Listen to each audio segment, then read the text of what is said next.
Hello everyone, as we know that we are doing our fifth unit, that is surface chemistry, and now we are reached to our last topic of this unit, and we are doing the properties of the colloids, in which now we are on topic electrical properties of the colloidal solutions.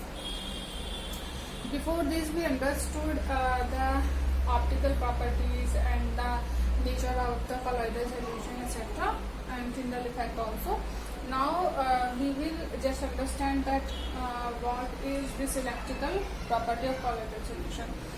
We know that some of the colloidal solutions have the positively charged particle, whereas some of the colloidal solution have the negatively charged particles. And we know that when we apply an electric field on any solution which have free ions, then they move to the oppositely charged electrode according to their acquired charges. Means a particle having the positive charge will move towards the cathode, and the colloidal particle have the negative charge will move towards the anode. So after applying the electric field, the particles move to the oppositely charged electrodes, right? Now we will see that which of the colloidal particles are the positively charged and which are the negatively charged. So here the silver, gold, platinum and this As2S3 arsenic sulfide, starch, cadmium sulfide, etc. So these colloidal particles have the positive charge on them. So negative charge on them. So we know that this negatively charged particle will move towards the anode. Next is Fe2O3, XH2O, Sol, chromium oxide, XH2O, Sol, hemoglobin. So these are positively charged colloidal particles, and they will move towards the cathode. Now it is to be noted that according to some of the scientists, they just believe that hemoglobin is a negatively charged colloidal particle, although we are taking it as a positively charged now. Okay. Now we will see that what is electrophoresis or what is cataphoresis. I mean both are similar terms, electrophoresis or the cataphoresis. So what is this? It is the movement of colloidal particles. These are the particles under the influence of electric field, because until we will not apply the electric field, the particle will not start to move toward electrodes, their respective electrodes. It's called the electrophoresis. So electrophoresis is a phenomena in which the colloidal particle move towards the respective electrodes under the electrical influence. Okay, so now we will do the next topic. Now I hope you understand this. Now we will see that what is the importance of electrophoresis or cataphoresis. So importance is this: it helps us to determine the charge on the colloidal particles, whether they are having the positive or negative charge on them. And second, they help in the coagulation. Coagulation means the aggregation of the colloidal particles to be settled down will be the coagulation. Okay. So the electrophoresis have been these two applications. Right. Now we will do the next topic.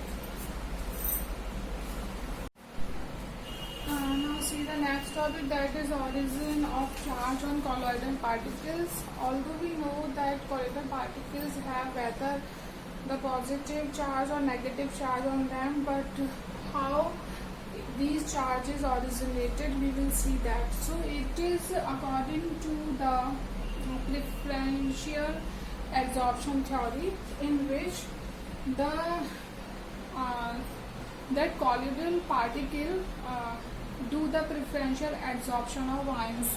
Means preferential means to whom it give the preference to be absorbed on its surface. It depends on them. We will take an example, that is that is sodium iodide and silver nitrate solution are there, and we got a colloidal solution of silver iodide. Now the electrolyte which we will have in axis.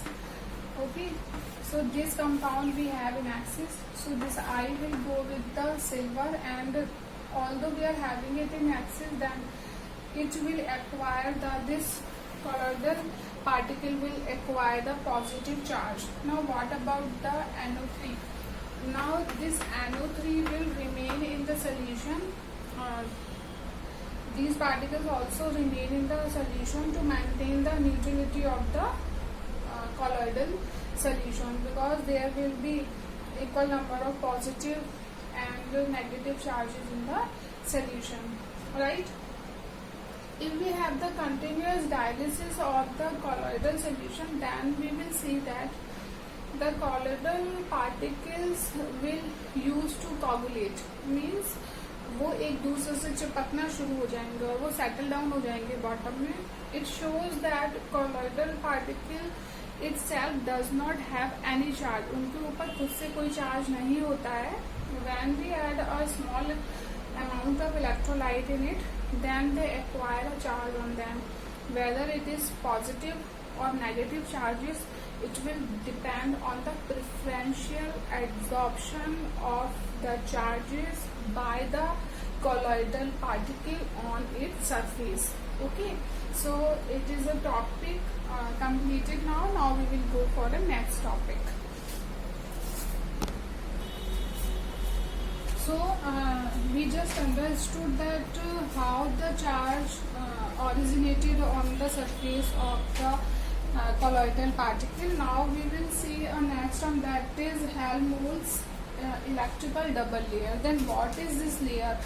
We will see that we just understood that when we have an electrolyte on a colloidal solution, then it acquire a positive or negative charge on its surface according to its preference.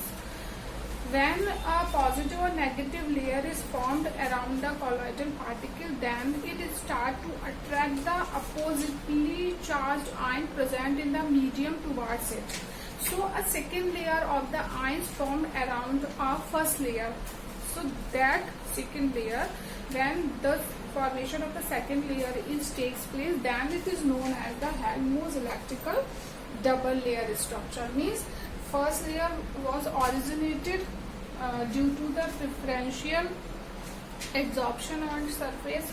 Now this first layer, whether if it is a positively charged, it will attract the negatively charged particle from the medium, and if this layer is a negatively charged, it will attract the positively charged particles to form a layer around it. Now it is a double layer structure, so it is called now Helmholtz electrical double layer. Okay, now we will see that this first layer is fixed. It is not mobile. These particles will remain as it is on the surface of the colloidal particle, but the second layer, which is acquiring from the medium, is not fixed, it is mobile, so it is known as the diffused layer.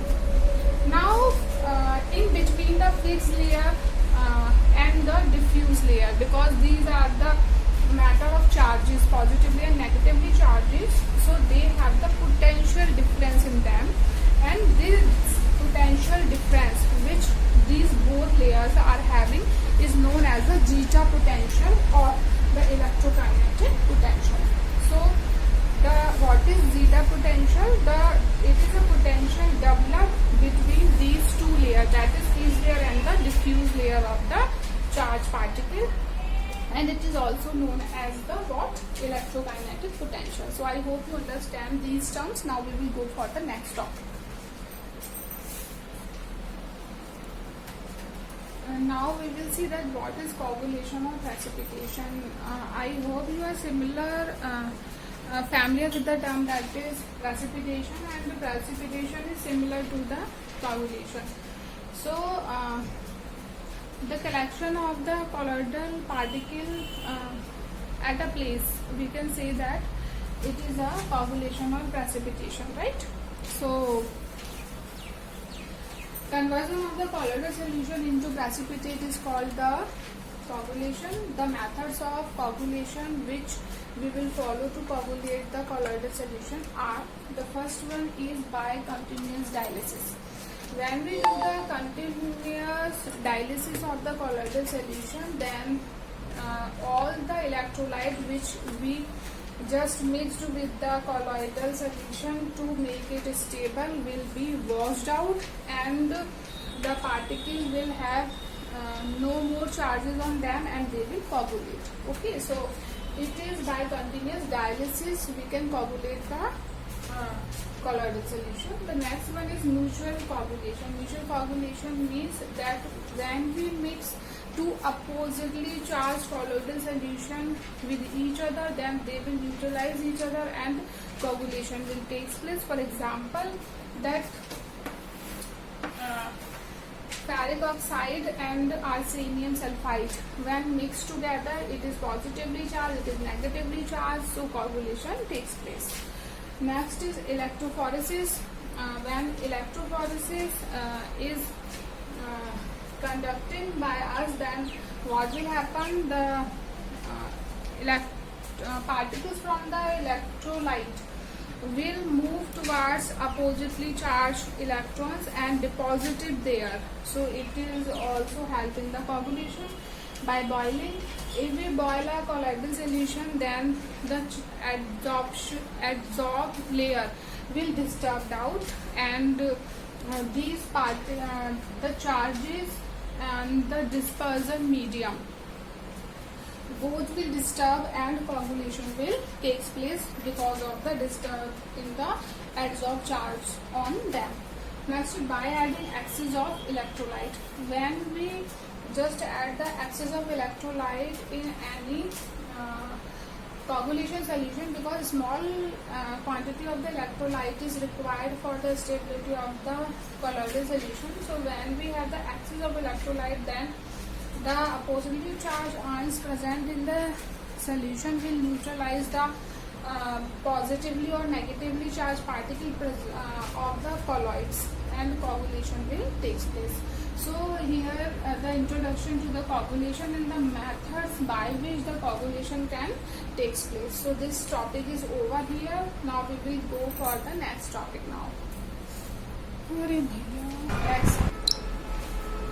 Now we will see a rule of a scientist, that is a Hardy-Schulze rule, and according to the scientist, or according to his rule, what he concluded, that is the ion of the electrolyte which carries the opposite charge to the colloidal particle coagulates the soul. It is called effective ion. So that ion which coagulate the colloidal particle, whether it is a positive ion or a negative ion, which have power to coagulate the colloidal particle while having the opposite charge from that particular colloidal particle, will known as the effective ion. तो उस ion को हम effective ion कहेंगे जो हमको coagulation करने में help करेगा और जो मीडियम में प्रेजेंट होगा, और वो कोलाइडल पार्टिकल के ऊपर जो चार्ज होगा उसको वो क्या करेगा, न्यूट्रलाइज करके कोगुलेशन में हेल्प करेगा, उसको हम बोलेंगे effective ion. According to second point according to this rule is greater the valency of the effective ion of the electrolyte, greater is its coagulating power. जितना ज्यादा वैलेंसी होगी उस पार्टिकल की, इलेक्ट्रोलाइटिक पार्टिकल की, जो कोगुलेशन के लिए हम यूज कर रहे हैं, तो उतनी ही ज्यादा उसकी कोगुलेशन की पावर होगी. Okay, so here is example to understand it, that how I write the valency of different ions in increasing order. It is chloride minus ion, SO4 minus 2, PO4 minus 3, now FeCN whole 6 minus 4. So it is an increasing order of valencies. So the most powerful that is cation is the most powerful anion is this one, which have the more valency. Okay, so for coagulating the ferric oxide, the suitable anion will be the anion, because it is a positively charged salt. The ferric oxide is a positively charged salt. So to coagulate this colloidal solution, we need a negatively charged particle of electrolyte. So it is an increasing order of the electrolytic particle which can coagulate the iron oxide. Now we will see in case of the negatively charged salt. Okay. Now this colloidal solution is negatively charged, and to coagulate this colloidal solution we need a cation or positively charged ion electrolyte, and the effective ion can be these ions, and their power depends on their valency. Means the copper is more powerful than sodium, aluminum is more powerful than copper. So these cations can be coagulate the negatively charged colloidal salt, that is arsenium sulfide, right? Now we have the last two remaining short topics of this unit, and after that this unit will be completed and we will just have the revision of this unit, right? Now in this video I am not going to complete that two small topics. I will continue those topics in the next video, and because the topics are only for 5 or 6 minutes, so after completing the remaining topic of this unit, I will start the first unit of the organic chemistry, that is haloarenes and haloalkanes and haloarenes. Okay, so the rest of the topic, hardly there are 2 short topics. We will complete in next video, and at the same time I will start the first unit of the organic chemistry also. Okay, thank you so much. Keep on learning, keep on revising, and I hope you are doing so. And whatever the study material from which you are getting better, please do labor, because you all are in class 12th. Otherwise carelessness will not forgive you. Okay, you can pay a large for it in terms of the percentage. Okay, तो जब हम इतनी मेहनत कर रहे हैं, हमको अच्छी परसेंटेज लानी है, तो हमें कोई भी केयरलेसनेस नहीं करनी है, क्योंकि हम स्कूल नहीं जा रहे हैं, हम ऑनलाइन पढ़ाई कर रहे हैं. प्लीज प्लीज प्लीज इसको खेल में मत लीजिए, सीरियस रहिए अपनी पढ़ाई के लिए. जो भी वीडियो हम पोस्ट करते हैं, एटलीस्ट आप उन टॉपिक्स को तो रेगुलर कंप्लीट करिए ही, ताकि आपका जो सिलेबस है वो हमारे हिसाब से रन करे, और फिर रिवीजन हम ऑन टाइम स्टार्ट कर पाएँ, because it will take so much time to complete the this portion also. Although the 30% of the syllabus has been reduced, still we have lot of to do. हमारे पास अभी भी बहुत कुछ है करने को, तो प्लीज़ इतना जितना हम कंप्लीट कर चुके हैं आप उसको कंटिन्यू करिए, उसको रिवाइज करिए, लर्न करिए. I request to all, specially boys, मैं बॉयज़ से रिक्वेस्ट करूँगी, और इट्स माई ऑर्डर ऑल्सो, ये मेरा ऑर्डर भी है. और गर्ल्स भी जो नहीं कर पाई हैं अभी तक, वो साथ साथ इसको कंप्लीट करें. Okay, thank you so much.